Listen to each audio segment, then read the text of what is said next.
12th and final discussion on world history, chapter 8. Yep, this is part 12 on the classical era of China. So you can see China is the longest continuous civilization in the world. There's modern China.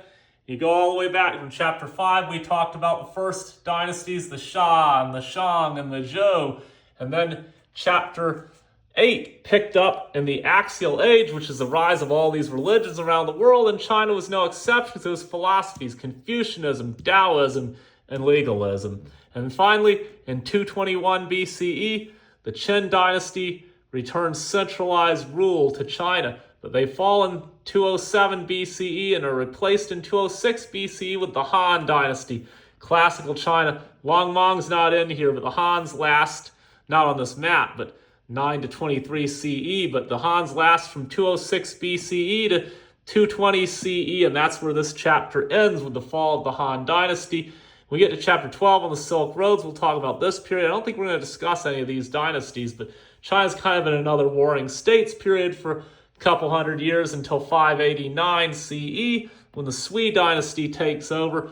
And I'm getting ahead of myself. That's chapter 13. The Suis are like the Qins. They're short-lived and brutal, but they do stuff like the Grand Canal. And then the Tangs, 618 to 907 CE, are kind of like the Hans. They're the big guys. They're the expansionists. And then you get to the Songs, which are more the technology people. I'm getting way ahead of myself. That's not until chapter 13, but you get the point.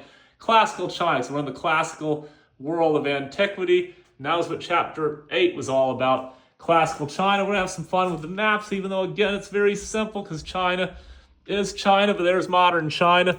And so classical China, Qin and Han, you had all these warring states. Qin unify all of China in 221 BCE. They collapse in 207. And then in 206 BCE, the Hans come to power, and that was under Liu Bang.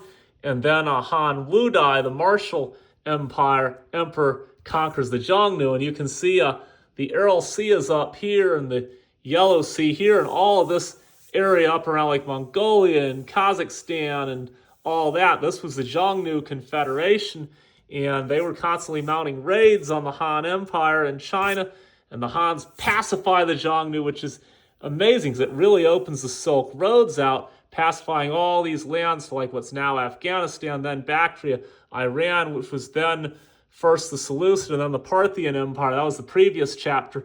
You have this big, this would be chapter 12, the Silk Roads all the way from the Eastern Mediterranean to China. Can't wait. That's going to be really awesome. So basically, that's a pretty quick map summary. And then Wang Mang and then the later Hans, and the Han collapse in 220 CE. And then, like I say, China's kind of in another warring states type period. But anyway, the next chapter is going to be on India, which creates the biggest state that India has seen to this day, even bigger than modern India because it includes Pakistan and doesn't include what's now southern India. I'm getting ahead of myself. But the Mauryan Empire, Ashoka Maurya, Chandragupta and Ashoka Maurya, that'll be the next chapter, chapter 9 in world history, and I am pumped. Woohoo!